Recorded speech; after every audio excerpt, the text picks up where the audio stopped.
Okay, so now let's get to the hard part of actually creating the budget. Um, so the way that I approach it is I start with like a long form where it's a very detailed budget that is going to help me set up the main line items at the end. This isn't something I would really show anybody because it's just so much information. But it's a good way to kind of zone in on the correct numbers.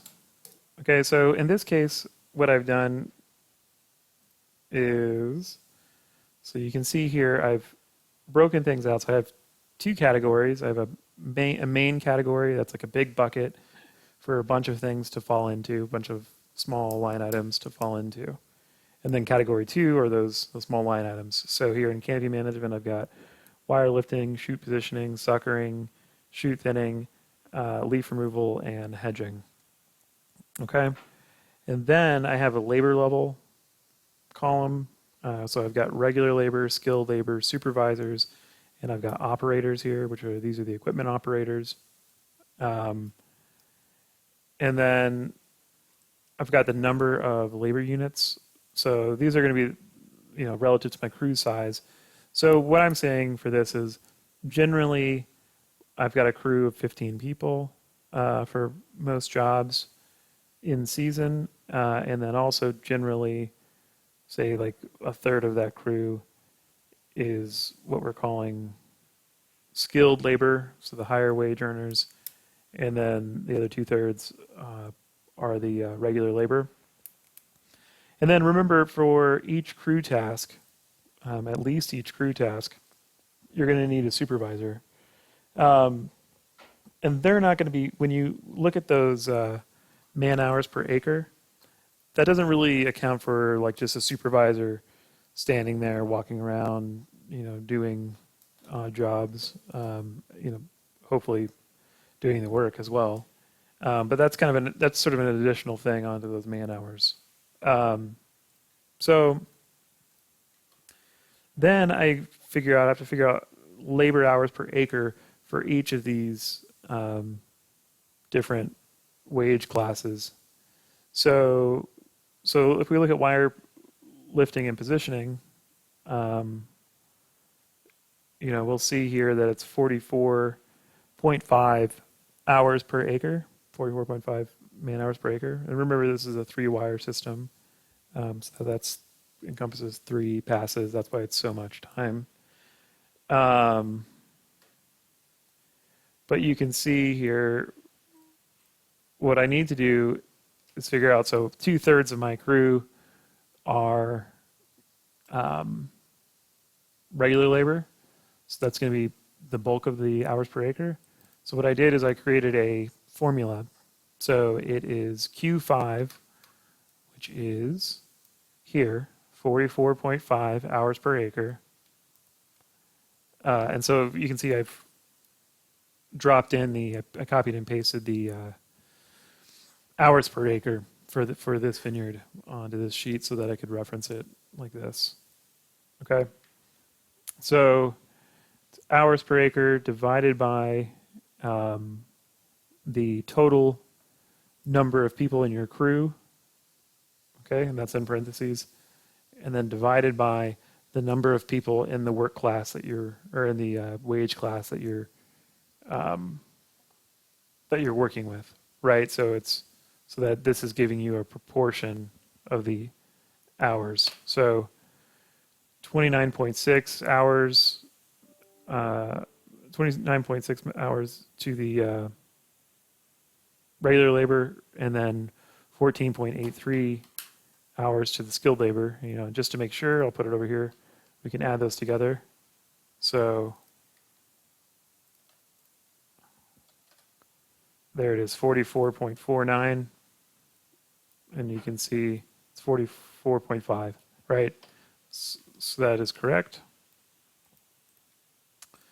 Okay, so that's how we get man hours per acre for each wage class. And then obviously for labor hours per acre, it's just going to be dollars per hour times hours per acre to get dollars per acre. And then for total, for the total for the vineyard, we're just going to multiply dollars per acre times the total acreage. So there's the total acreage there at 69.3 acres. Great. So we're going to pay regular workers 40 grand, skilled labor 25. And then to figure out the supervisor here, what we need to do is then figure out, okay, with this crew of 15 people, and they're going at 44.5 man hours per acre, how long is it going to take them as a crew to do this work per acre, right? So here you just do the sum of hours per acre divided by the sum of the number of labor units to give you total hours to do the work. So in this case, it's about 3 hours per acre that you need a supervisor on the ground. So remember, it's 3 passes, so it's going to take that crew of 15 people about an hour per acre to get this job done each time. Granted, that last wire lifting is much quicker than the first 2, because the first 2 you're doing a lot more positioning and clipping. Okay, and then you can see here in the materials, I do have some materials that have to get used. And what I've done is I've split it across skilled, regular, and skilled in this instance. Actually, most of the time what I do with materials, I just put it onto one. I just put it onto the regular labor, and then you just assume regular and skilled workers are going to be using that material. What I don't like about how I've done it here is I did the calculation elsewhere. This is for C clips, and this is assuming I'm using 4 C clips per panel. But what I did is I did the calculation elsewhere. So I took linear feet, divided it by the panel length. So I think the panel lengths were 25 feet. And then, so that gave me my rough number of panels per acre. And then multiply that times 4 to get the number of clips per acre, and then times the amount of money for each clip. So I don't like this way of doing it, where I've done all that math somewhere else and then put in a number divided by 2, because I can't see the math. So I like to, as much as possible, make formulas in my cells and link them to data somewhere else in the workbook and whatever, so I can verify. But that's fine. And then you just total it up. So total materials and equipment there. And this is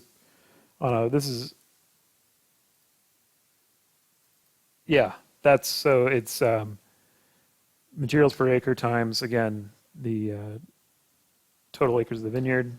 And then this here is just the sum of those 2 totals. So labor plus materials. Okay.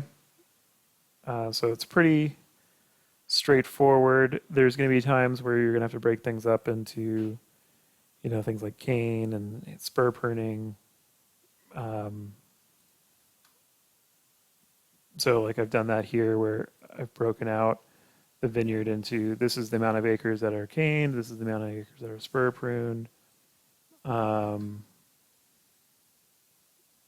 Let's see if there's anything else. Sometimes you have costs that aren't really labor or materials. They're just sort of like fees. So here, this is a PCA. They call it a Pest. I don't actually know what it stands for in California.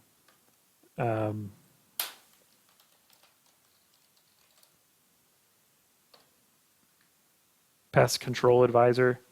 So in California, they have these really strict rules about pesticides and fungicides and all this stuff.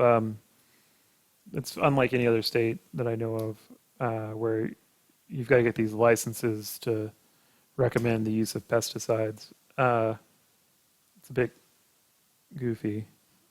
But anyways, in this case, for this vineyard, you can see we're paying for a PCA just come out and look at the vineyard every once in a while, and make recommendations for us. And he's charging us a fee of $95 per acre for that. So I've just gone ahead and dropped it in here in the per acre, and I just labeled it fee, and then just did that fee times the total acres for the property.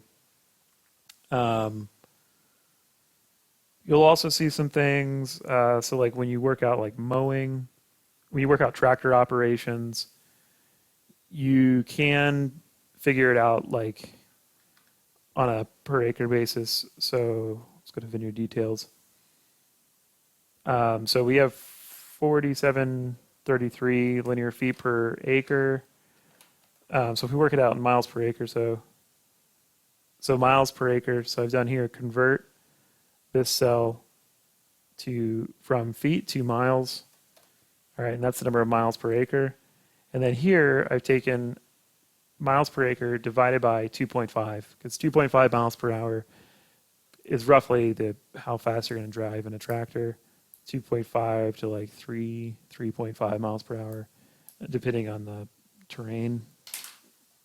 Okay, so for tractor operations, it's going to take you about 0.35 hours. So that's a little over,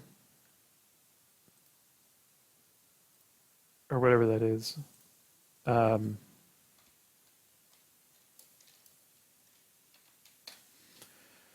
that's 21 minutes in this vineyard per acre to do most tractor ops.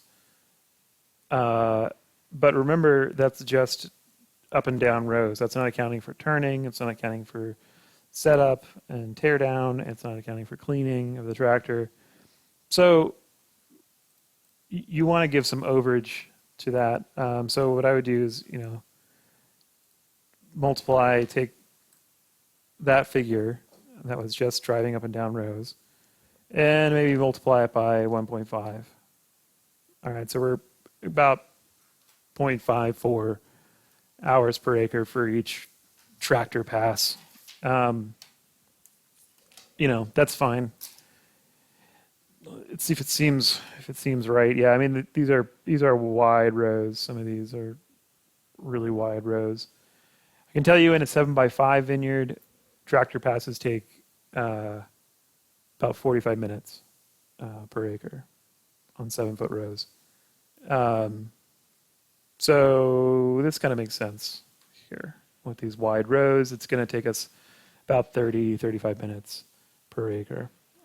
In this budget, I gave quite a lot of overage here. Like in mowing, you've got to mow all those headlands as well. So yeah, it is what it is. I did an hour. This actually might be a little more than that because, or no, that's operator. That's one operator. Here it's 2.75 hours per acre because there's 2 mowing operations, or at least 2 or 3 mowing moments in the season. All right.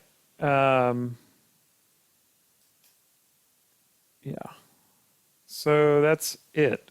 That's all you have to do to create the main budget.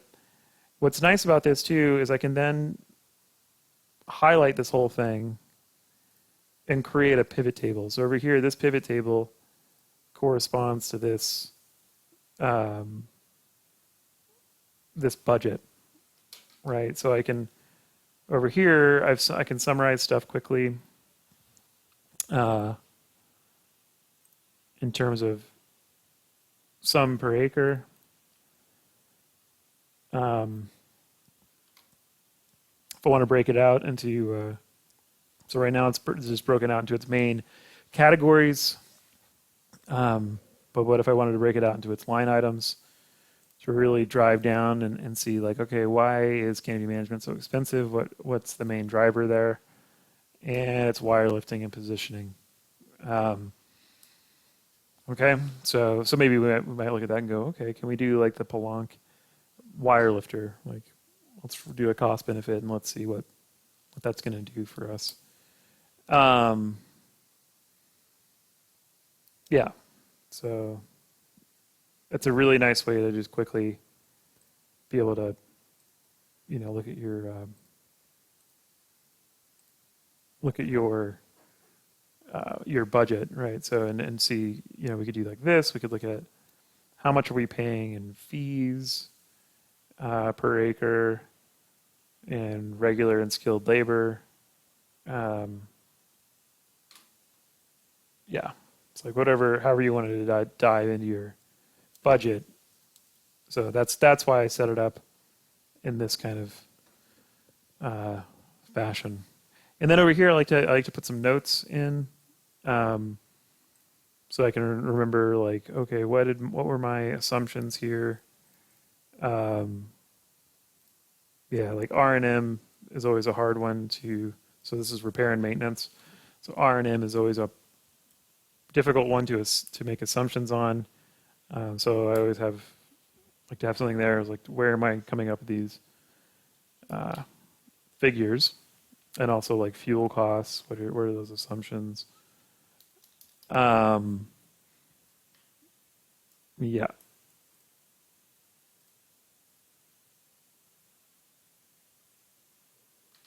Yeah, so that's basically it.